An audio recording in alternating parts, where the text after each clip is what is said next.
Everyone thinks they know the Cancer personality: emotional, nurturing, moody. But when a Cancer is truly deeply hurt, they don't just get sad.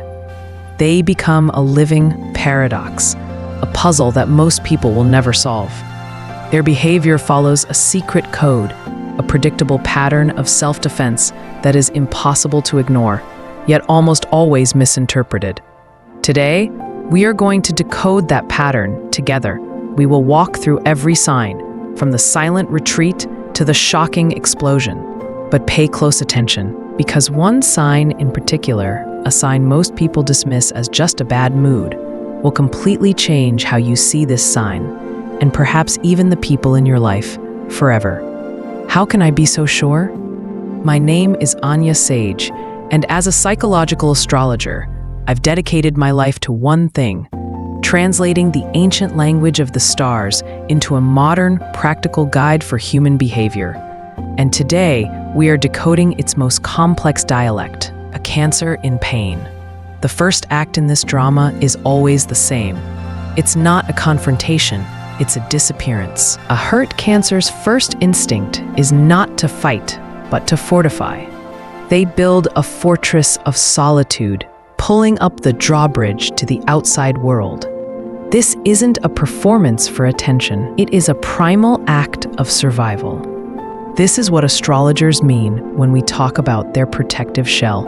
They will withdraw into their own world, suddenly becoming unavailable for social events they were previously excited about. They will actively isolate themselves, choosing the quiet safety of their own company over the painful risk of interaction. They need to go somewhere safe to lick their wounds, and the only place they truly trust is within themselves. But what happens when the silence starts speaking? How do they communicate their pain when words have failed them? This brings us to the next stage, the art of passive communication. Before the dam breaks, there are whispers. A hurt Cancer begins to send out a series of quiet, passive signals. These are so easy to miss if you're not attuned to their frequency. But once you learn the language, they are as clear as a shout. The first signal is often digital. Their communication style undergoes a chilling transformation. The warm, detailed, emoji-filled paragraphs you're used to are replaced by cold, short, brutally efficient replies. Okay, fine, I'm busy. The warmth is gone, replaced by a barren landscape of politeness. And then there's the response lag. You send a message, you see they've been online. You see the message is delivered, maybe even read, and you wait. Hours, maybe a day. That silence isn't an accident, it's a message in itself. It's them telling you, without words, the energy it takes to engage with you right now is more than I have. You have hurt me to the point of exhaustion.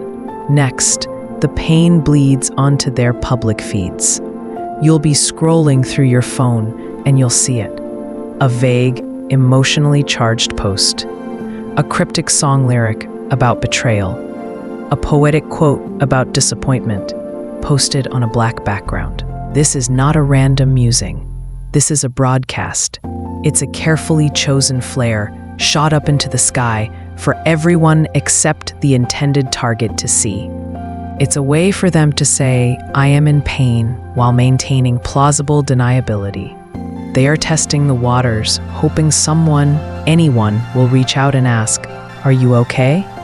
And then there's the most chilling signal of all, gaze aversion. In person, they will physically refuse to meet your eyes. This is one of the most powerful and painful forms of communication.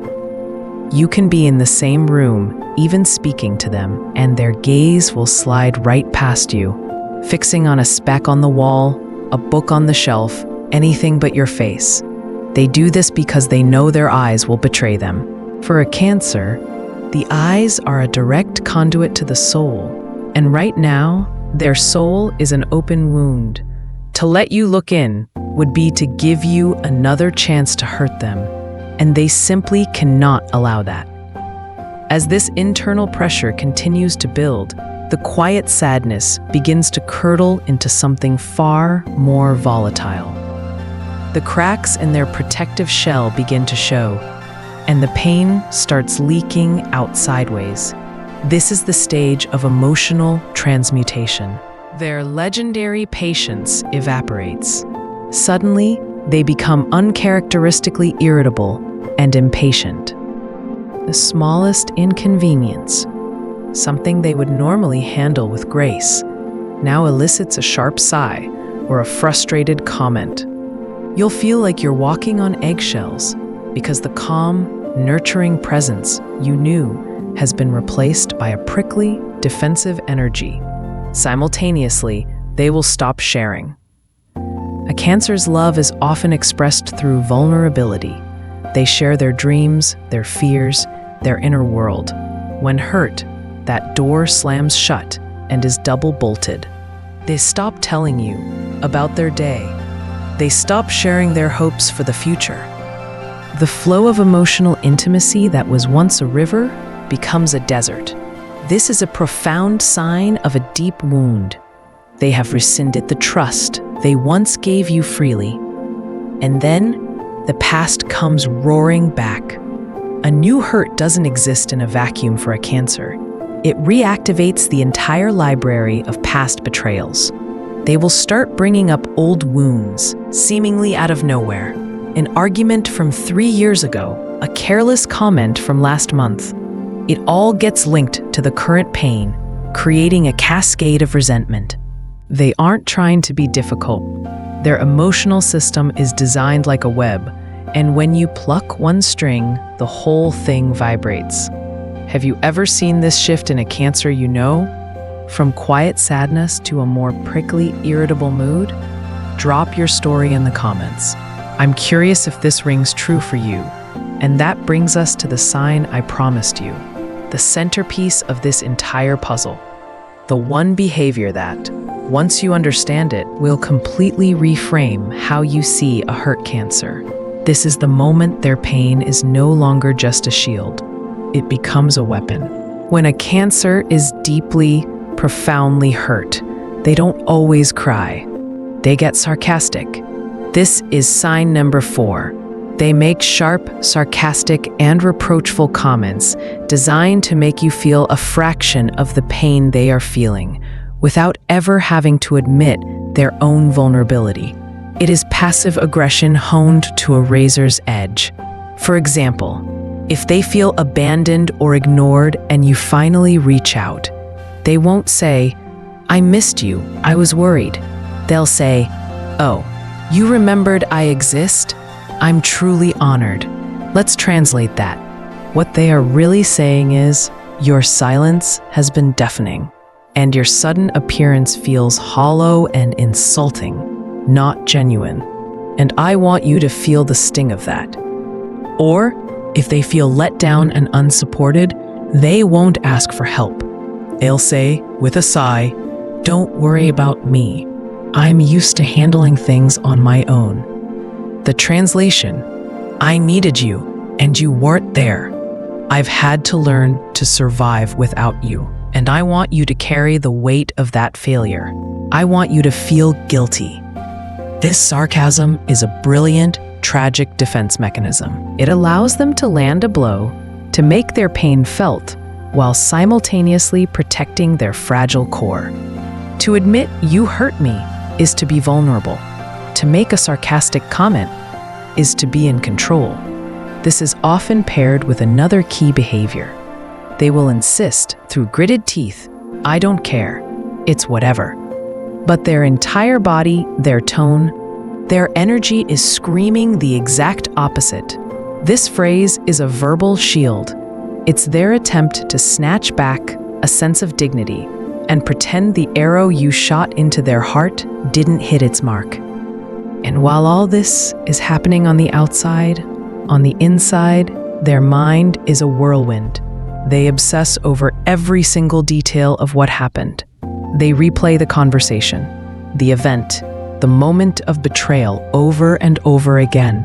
They analyze every word, every look, every silence, trying to make sense of the pain, trying to find the exact moment the foundation cracked.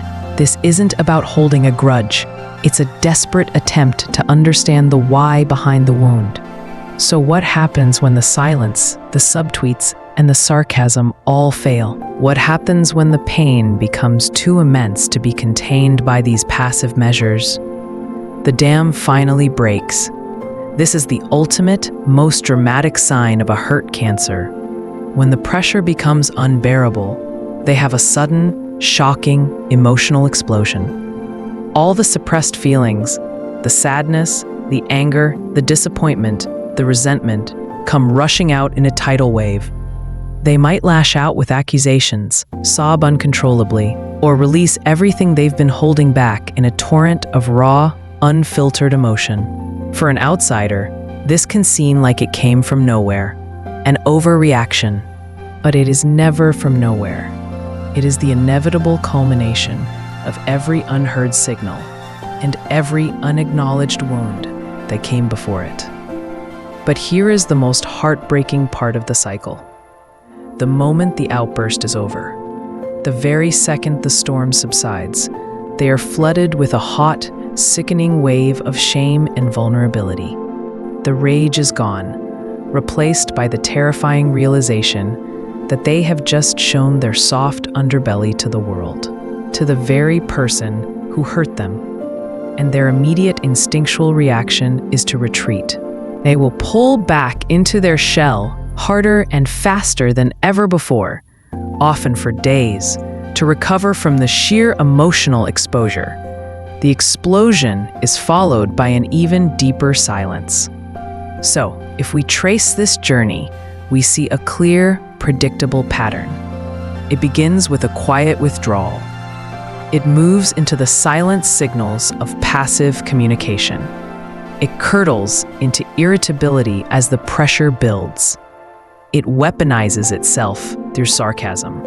And, if pushed too far, it results in an emotional meltdown, followed by an immediate retreat. Understanding this pattern is the key to understanding a Cancer. This entire cycle is not about malice. It is a desperate, elaborate, and deeply human attempt to protect their incredibly sensitive core. This brings us to the final hurdle, forgiveness. This is why a Cancer struggles to forgive quickly. It's not because they are vindictive, it's because forgiveness for them requires one thing above all else: a genuine acknowledgement of their pain. They need to feel, not just hear, that you understand the depth of the wound you caused. They need you to see the entire journey, the withdrawal, the silent signals, the sarcasm, and understand that it all came from a place of hurt. Until they feel that understanding, they will pour all of their energy into their sanctum, their trusted inner circle of family and friends, the people who make them feel safe and seen. They will seek refuge there until they feel strong enough to face the world again. If this deep dive helped you finally decode the Cancers in your life, let me know by hitting that like button. And to ensure you don't miss our next translation of the stars, make sure you subscribe and join our community of seekers. Now, for our next exploration, which sign's secret language should we decode? Let me know in the comments below.